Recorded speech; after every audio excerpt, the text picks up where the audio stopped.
সুপ্রভাত। এক ফোনে বাংলা নিয়ে আপনাদের সঙ্গে রয়েছে আমি জুনেলারা। আজ এক ফোনে বাংলা শুরুতেই নজর রাখবো একটি মর্মান্তিক পথ দুর্ঘটনার খবরের দিকে। উলুবেড়িয়ায় বাস দুর্ঘটনায় মৃত এক, বাস দুর্ঘটনায় আহত হয়েছেন 10 জন।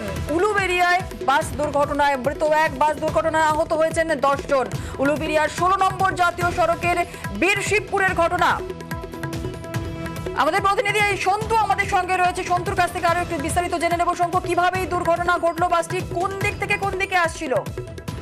দেখো, যেটা জানা যাচ্ছে যে বাগনান ধর্মতলা রুটের একটি বাস বাগনান থেকে যখন কলকাতা থেকে যাচ্ছিল, সেই সময় 16 নম্বর জাতীয় সড়কে বীরশিবপুর কাছে নিয়ন্ত্রণ হারিয়ে বাসটি কিন্তু রেলিং ভেঙে দাঁড়িয়ে থাকা যাত্রীদের ধাক্কা মারে। ঘটনাস্থলে কিন্তু মোট 4 জন গুরুতর আহত হয়, বাস যাত্রীও কয়েকজন আহত হয় এবং সেখান থেকে কয়েকজনকে উদ্ধার করে যখন শরৎচন্দ্র মেডিকেল কলেজে আনা হয়, সেখানে কিন্তু এক যুবকের মৃত্যু হয়েছে। প্রত্যক্ষদর্শীরা যারা জানাচ্ছেন, বাস ধরার জন্যই কিন্তু বেশ কিছু যাত্রী তারা কিন্তু নাইট ডিউটি ছেড়ে জাতীয় সড়কের পাশে দাঁড়িয়েছিল। সেই সময় বাসটি যে নিয়ন্ত্রণ হারিয়ে কিন্তু রেলিং ধাক্কা মারে, তারপরেই কিন্তু দাঁড়িয়ে থাকা যাত্রীদের ধাক্কা মারলে ঘটনাস্থলে একজনের এই মুহূর্তে যুবকের মৃত্যু হয়েছে। 4 জন এই মুহূর্তে শরৎচন্দ্র মেডিকেল কলেজ হাসপাতালে ভর্তি আছে।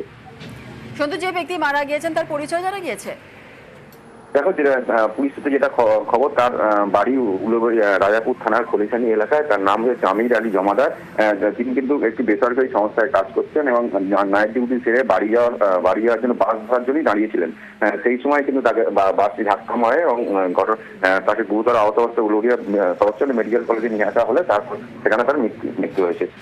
বেশ, ধন্যবাদ। জোরে ধাক্কা মেরেছে, মারতে ও অফ সাইডে মানে টপকে চলে গেছে। বাসের মধ্যে 50-60 জন ছিল। 4-5 জনের অবস্থা খুবই খারাপ, বাকি লোকের টুকিটাকি লেগেছে। আমার এই 5 রায়ে লেগেছে, পায়ে লেগেছে।